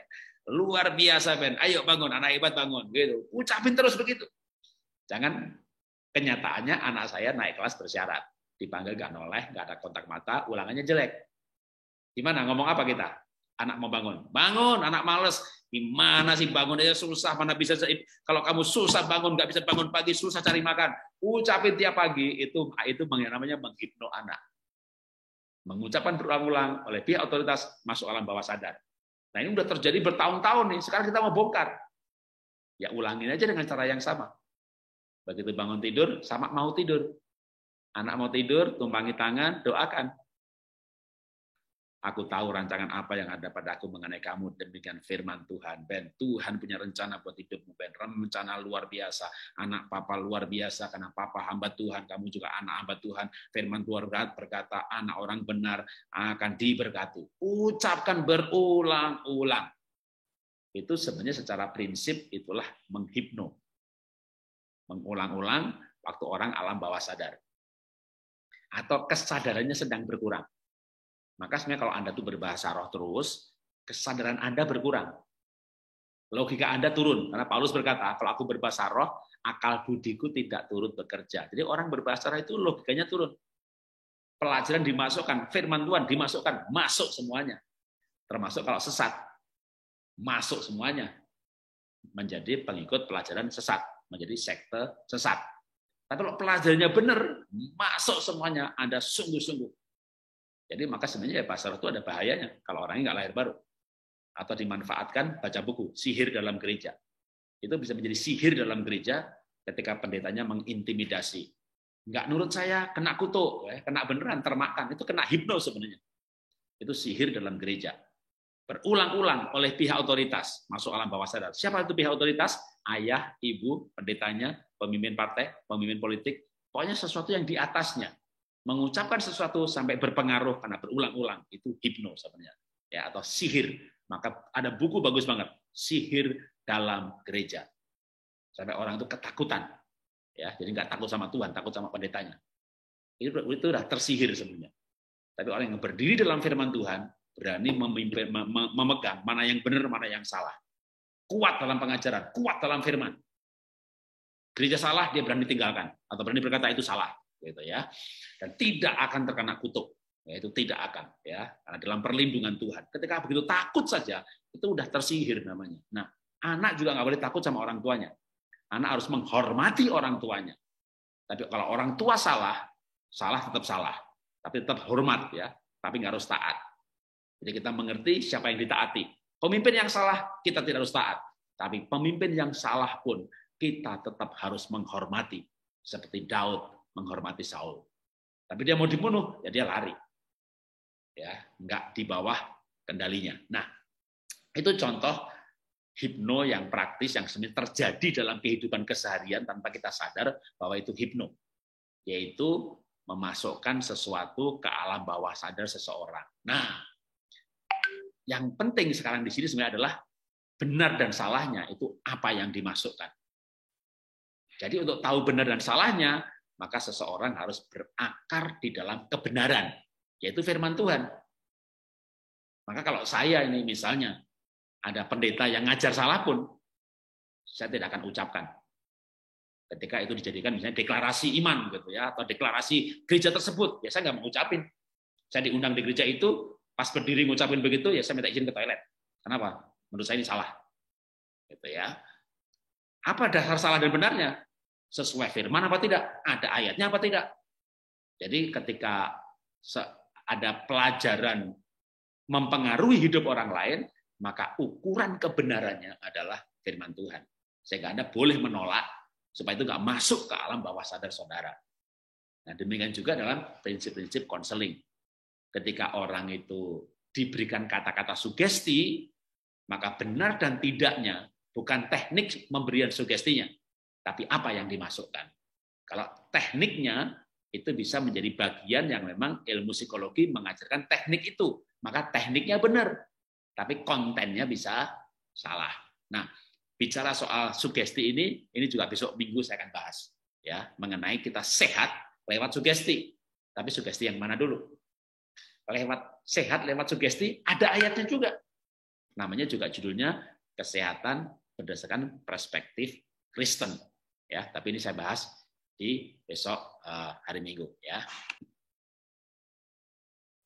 Bapak, kami mengucap syukur hari ini kami boleh belajar mengenai kesehatan dari perspektif Kristen. Bagaimana kami sehat secara badan lewat nafas, makan, istirahat, dan olahraga.